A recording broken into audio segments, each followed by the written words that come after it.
Tears, gasps, phones blowing up because, honey, the biggest name in basketball just got himself dragged into the biggest trial of the year, and it wasn't because of his shoes or his stats. We're talking LeBron James sitting pretty in the public gallery like he's just another face in the crowd. But baby, this ain't no game. This is Diddy's federal trial, and guess what? LeBron's name is now in the middle of a jury tampering scandal so wild, you'd think it was ripped straight from a Netflix drama. Here's how it all exploded. The courtroom was packed. Press, lawyers, fans, and a jury that had been tense from day one. Everything was going according to schedule until juror number 4, a woman known for being calm and quiet, turned her head. That simple little glance, it changed everything. She locked eyes with someone in the gallery, and that someone was LeBron freaking James. Clean-cut suit, eyes down, but make no mistake, baby, he knew exactly what he was doing. Now, some people said he was just there as a friend, maybe showing support for Diddy. But then the whispers started, and when someone muttered, "He's coaching the jury," that was it. The courtroom froze. You could hear hearts pounding. The judge, he called for an immediate recess. Jurors were whisked out. LeBron didn't flinch. But honey, the vibes in that room shifted. Tension, accusations, security inching closer. It was chaos. Then the bomb dropped. Pretty footage, yes, footage surfaced showing LeBron having what looked like an intense conversation with juror number 6 2 days earlier. Not a handshake, not a hey, how are you? No, we're talking deep body language, leaning in, gesturing, eye contact, and then today, another juror locking eyes with him again. Ooh, girl, huh? Coincidence. Emergency motions, press scrambling, court security reviewing more tapes, and the judge, his voice as cold as ice, declared, "We have reason to believe an external party may have interfered with this court. No name needed." Everyone looked straight at LeBron. But wait,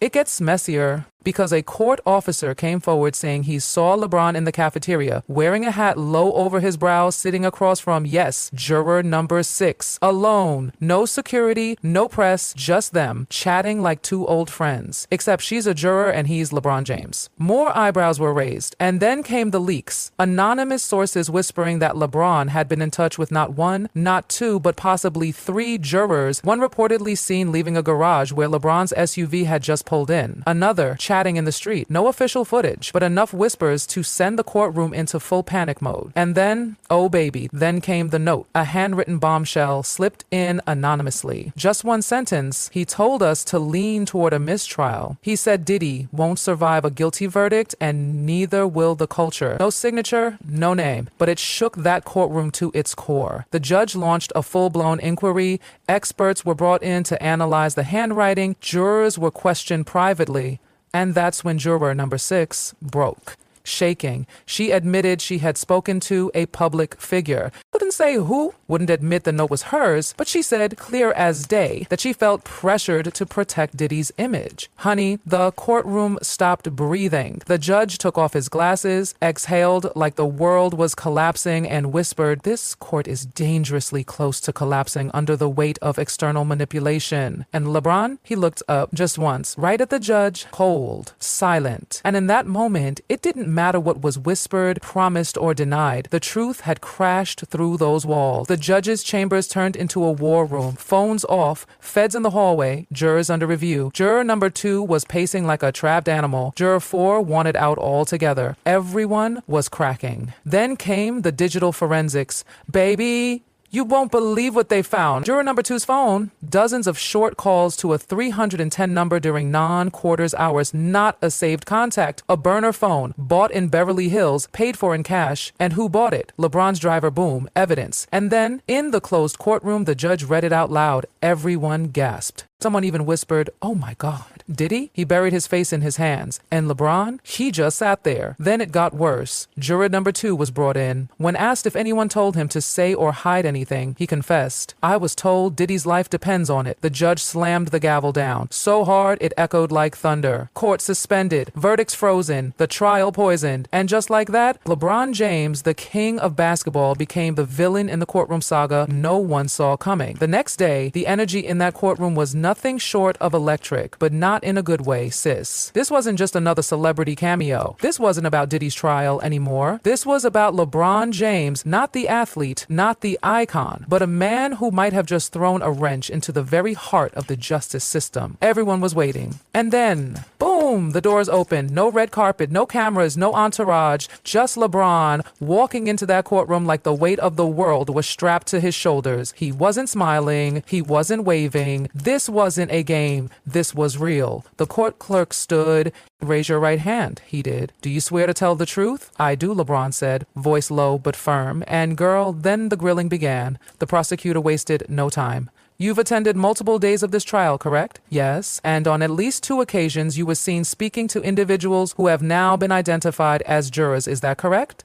LeBron's response, I greeted people outside the building. It wasn't intentional contact. But baby, the room was not buying that. Then they hit him with the footage. Boom. On screen. LeBron talking with juror number 6 for 40 full seconds. That's practically a lifetime in courtroom terms. The prosecutor pointed right at the screen. What were you saying here, LeBron?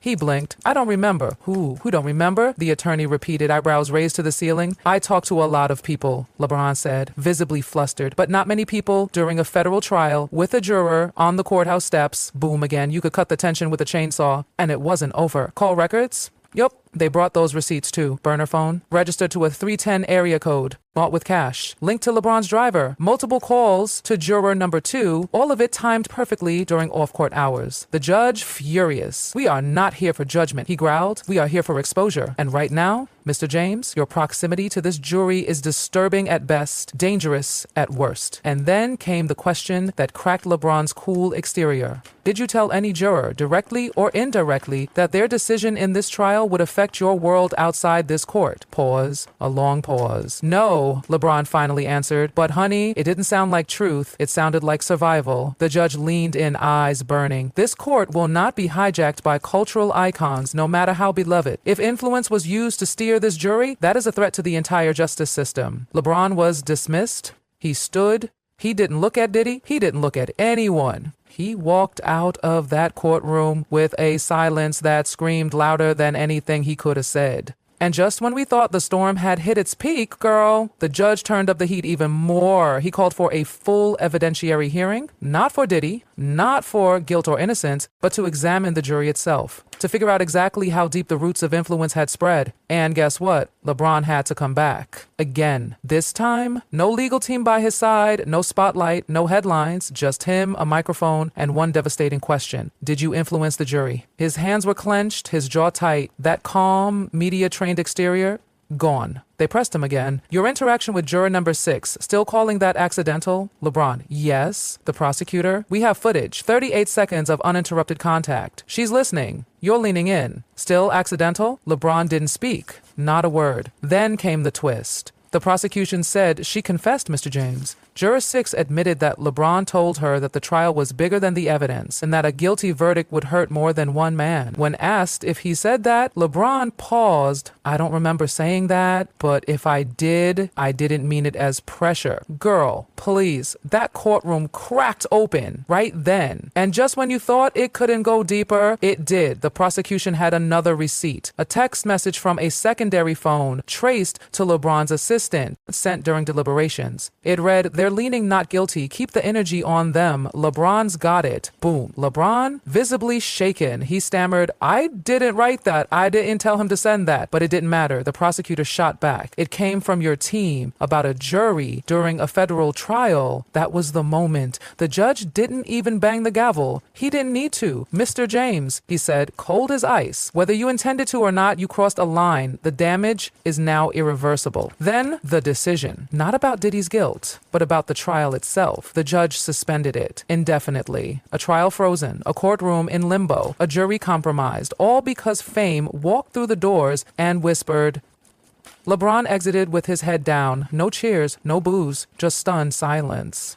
Legacy now covered in scandal, and girl, the fallout? That jury was disbanded, sent home, no statements, no closure, just trauma. Judge Halverson went back to his chambers not to rest, but to write a ruling he never imagined, that a federal trial had been compromised, not by evidence, not by bias, but by influence. And LeBron? He wasn't arrested. Yet. But honey, he now faced a legal nightmare of his own. Obstruction, conspiracy, tampering. His name, once gold, now teetering on the edge of a courtroom cliff. The NBA released just one line, "We are aware of the situation and gathering information." That's it. No defense, no support. And Diddy? He stayed seated long after the room cleared, staring at that now empty jury box. The place where the battle was supposed to be fought fairly, but was lost in whispers. Outside, the world was on fire. Justice for Diddy, LeBron tampered. No one above the law posters, protesters. People asking the most haunting question of all. If this can happen in a courtroom, what's happening where no one's watching? And on LeBron's gallery seat, court officials quietly placed a sign, "This seat must remain empty during federal proceedings." A silent reminder of the day the scales of justice tipped, not because of evidence, but because fame spoke and justice listened.